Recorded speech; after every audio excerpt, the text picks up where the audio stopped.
നമസ്കാരം, എല്ലാവർക്കും സ്വാഗതം ഡെയിലി അപ്ഡേറ്റ്സിലേക്ക്. നാളെ 2026 മാർച്ച് മാസം 30-ാം തീയതി തിങ്കളാഴ്ച ദിവസം.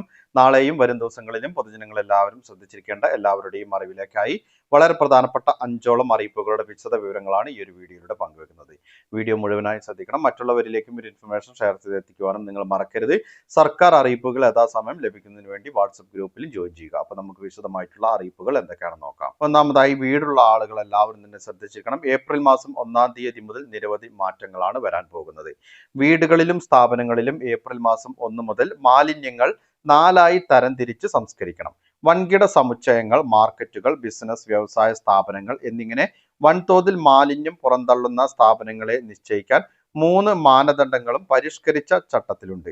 20,000 ചതുരശ്ര മീറ്ററോ കൂടുതലോ തറ വിസ്തീർണമുള്ള കെട്ടിടങ്ങൾ, പ്രതിദിനം 40,000 ലിറ്ററോ കൂടുതലോ വെള്ളം ഉപയോഗിക്കുന്നവർ, പ്രതിദിനം 100 കിലോഗ്രാമിൽ അധികം ഖരമാലിന്യം തള്ളുന്നവർ എന്നിവയിൽ ഏതെങ്കിലും ഒന്ന് ബാധകമാകുന്നവരാണ് ഈ ഒരു വിഭാഗത്തിൽ.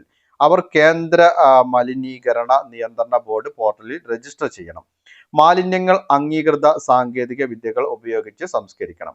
പുതുതായി തുടങ്ങുന്ന വൻകിട സ്ഥാപനങ്ങൾ നിർബന്ധമായും ജൈവ മാലിന്യ സംസ്കരണ പ്ലാന്റുകൾ സ്ഥാപിക്കണം.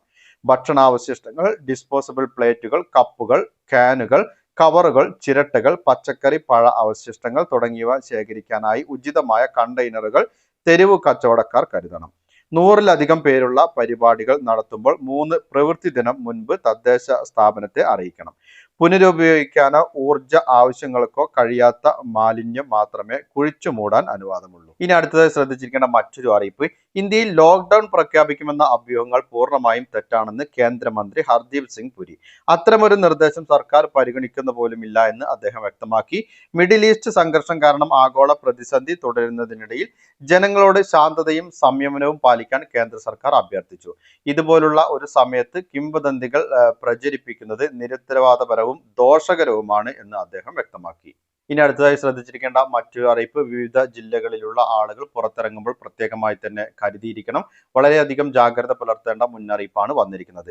ജില്ലകളിൽ അന്തരീക്ഷ താപം സാധാരണയിൽ കൂടുതലായി അനുഭവപ്പെടുന്ന സാഹചര്യത്തിൽ സൂര്യാഘാതം ഉൾപ്പെടെയുള്ള ആരോഗ്യ പ്രശ്നങ്ങൾക്കെതിരെ ജാഗ്രത പാലിക്കണമെന്ന് ജില്ലാ മെഡിക്കൽ ഓഫീസർ ഡോക്ടർ എൻ പ്രിയ. ഉയർന്ന ചൂട്, സൂര്യാഘാതം, സൂര്യാതപം, നിർജ്ജലീകരണം തുടങ്ങി ഗുരുതരമായ ആരോഗ്യ പ്രശ്നങ്ങൾക്ക് കാരണമാകും.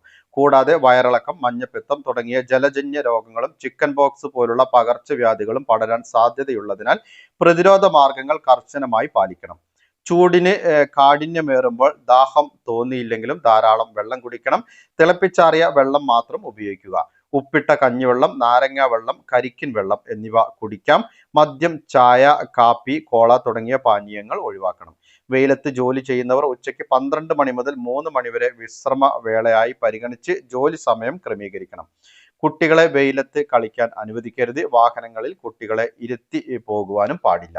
ഇനി അടുത്തായി, സാമൂഹ്യ സുരക്ഷാ ക്ഷേമ പെൻഷൻ വിതരണ നടപടിക്രമങ്ങൾ പൂർത്തിയായി. അടുത്ത ദിവസം മുതൽ തന്നെ, അതായത് നാളെ മുതൽ തന്നെ നിങ്ങൾക്ക് അക്കൗണ്ടുകളിൽ ഈ ഒരു തുക ലഭിച്ചു തുടങ്ങുന്നതാണ്.